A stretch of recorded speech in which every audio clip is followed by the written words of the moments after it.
Olá pessoal, então, as histórias de conversão ao cristianismo aumentam cada vez mais, e dessa vez é uma história de conversão do neurocientista mais famoso do mundo na atualidade.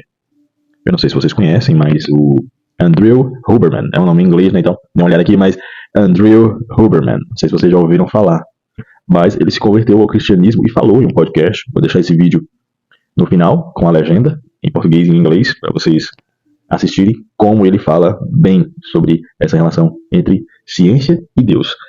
Na reportagem que foi divulgada do antagonista, né, o que é que se coloca lá? Ele é professor de Stanford, é um dos neurocientistas mais famosos do mundo em relação à questão de estar aí na mídia, né, como podcasts também no YouTube. Se você colocar no YouTube Andrew Huberman, vou deixar o nome aqui, vou deixar também a foto dele e tal, você vai ver que a forma como ele fala de neurociência, que é o estudo de como o cérebro funciona, né, a questão da inteligência, inclusive é uma área que eu gosto muito, por isso que eu vim aqui falar sobre ele.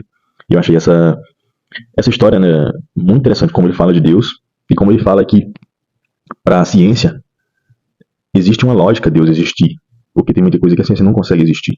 Para o estudo do cérebro tem uma lógica Deus existir.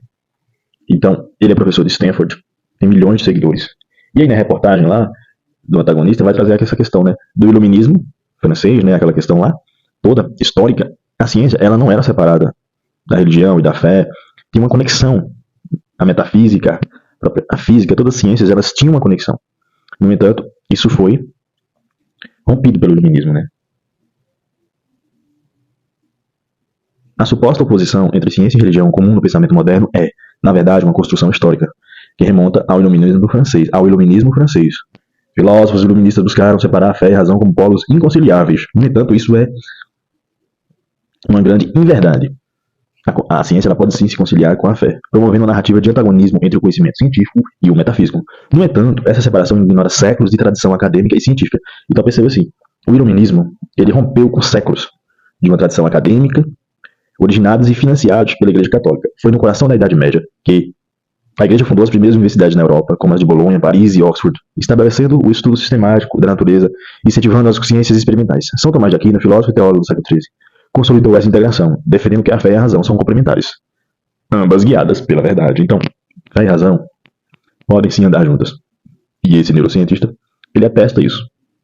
E não dá pra gente afirmar que Deus não existe, e nem que ele existe exatamente, mas há dentro da ciência um entendimento que existe essa lógica para que Deus exista na ciência. E quanto mais você se aproxima da ciência, mais você vai perceber que Deus existe. É assim comigo também que acontece. Quanto mais eu me aproximo da ciência, mais eu percebo que Deus existe. Eu vou deixar o vídeo aqui por último para vocês darem uma analisada na fala dele.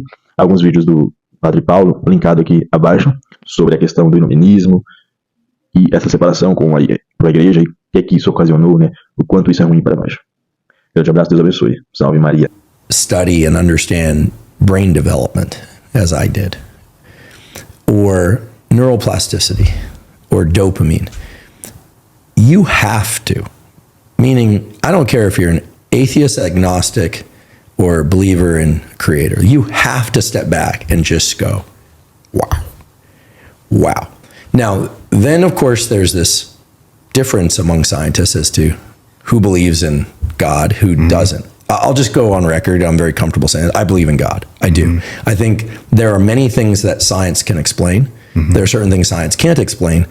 But I'll even go a step further, which is that all the elements of science are entirely compatible with the idea of there being a God. And I'm not the first scientist to say this. I mean, Einstein believed in God.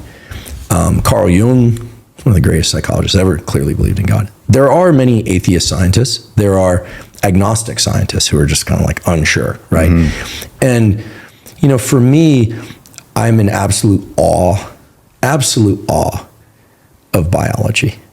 It's just incredible that we're sitting here having this conversation. It's that with language, that there are little sound waves that you're perceiving and understanding. I mean, it's just, and I think the brain represents the apex of incredible in terms of biology. Like the heart is interesting, the immune system is interesting, the liver is interesting, but the brain is unbelievable. Yeah. I mean,